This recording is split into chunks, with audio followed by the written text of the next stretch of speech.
Hon Ndudi Elumelu, and I represent the good people of Anocho Federal Constituency.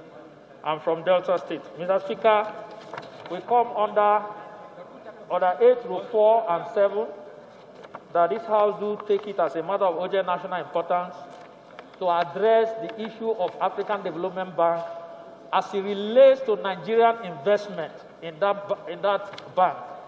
What is going on is a matter of trying to deprive Nigeria their investment from being recognized and being upheld. Therefore, Mr. Speaker, I call on fellow colleagues that will take this as a matter of urgent national importance so that we can address the issue that is currently going on. I so submit.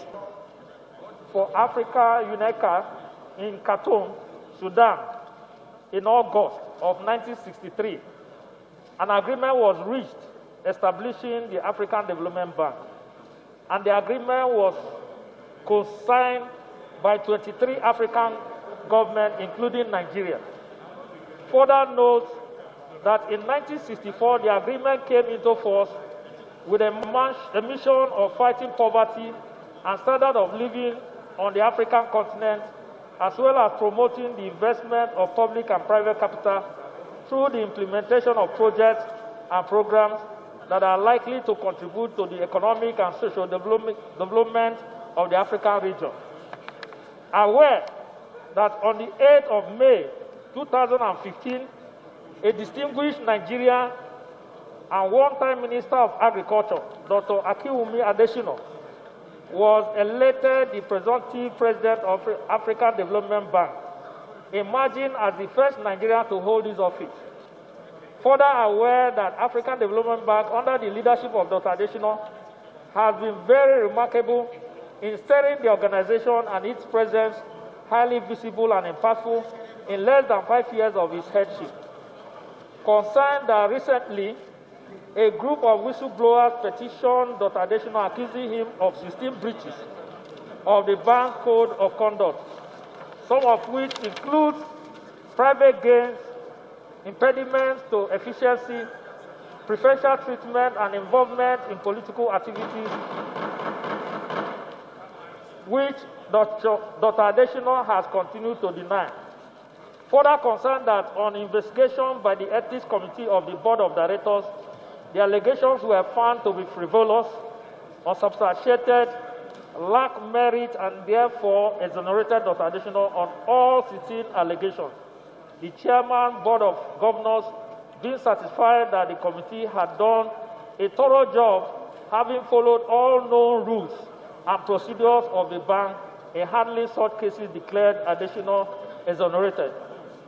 Worried that though the Ethics Committee of the Board of Directors followed established law governing African Development Bank in arriving at their decision in absolving Dr. Adesina of the allegations, the United States Treasury Secretary Stephen Mnuchin, in a letter to the chairperson of the bank, Niale Koba, rejected the verdict of the committee and called for the independent investigation into the allegations against Dr. Adesina, whose tenure is due for renewal given the fact that he is the only contender to the office.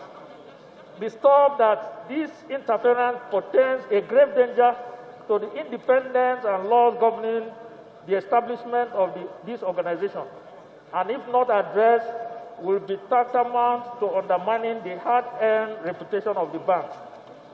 Troubled that this action may be an attempt to discredit Adesina from seeking another term at the helm of Africa's largest multilateral lender, former African leaders, in their wisdom, led by former President Olusegun Obasanjo, and signed by 11 other former African heads of state, and endorsed by 4 former African leaders, issued a press statement showing the grave danger it portends to disregard the laws governing an institution such as African Development Bank, as well as stating in clear terms that no nation, no matter how powerful, has a veto power over the African Development Bank. Further trouble that if this sort of witch hunting and unnecessary harassment is not put to check and discouraged it may become a recurring decimal, thereby destabilizing the stability the bank has enjoyed for decades and the intended results of the steady decrease. They have therefore resolved to urge the Board of African Development Bank to halt all further investigation of the President, Aki Adesina, and let the rule of law prosper. 2, that this House do endorse Dr. Adesina's campaign for a second term at the helm of Africa's largest multilateral lender and wish him a stable tenure ahead. Thirdly, that this House do urge the federal government to call on all African leaders to intervene and rally around him and see to the end of this lingering crisis. I so move. The body of your motion spelled everything out. Just put some flesh, 1 minute, and then we'll move on, take any other. African Development Bank, when Dr. Adesina took over, the paid-up capital was $93 billion. But within the space from 2015 to date, Dr. Adesina was able to increase the paid-up capital to $208 million. But not only that, Mr. Speaker, Dr. Adesina has succeeded in protecting the interests of Africans as it relates to agriculture and other investment that is very endearing to the African continent.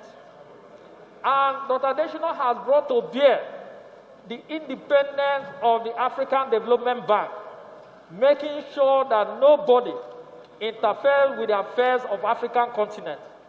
And this has not gone down very well with some other Western countries. And that informs why they are trying all possible best to stain his image.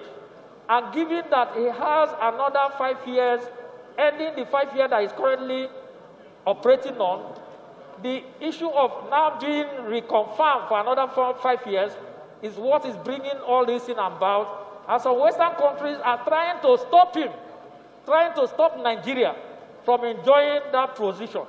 And this is why we feel that this House owes it as a duty to stand up and be heard as it relates to this issue that is lingering on.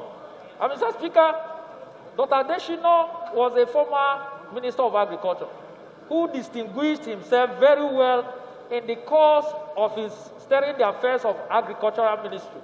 And this, I think, that this House owes it to Nigerian people to ensure that even the young entrepreneurs in the African continent who have found it very, very easy to accessing the loans that are availed to them, the African entrepreneurs, through the support and the support of Dr. Adesina's leadership. And these are the things that are making it difficult for them to appreciate him. They feel that he's more of African member than globally.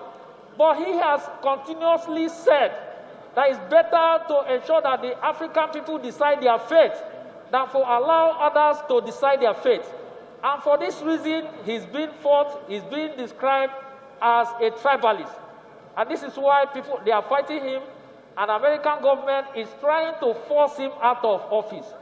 So, Mr. Speaker, I pray that this House please support this motion and let us send a strong signal that this man comes from a nation that cannot be turned with. I so submit. Ayes have it.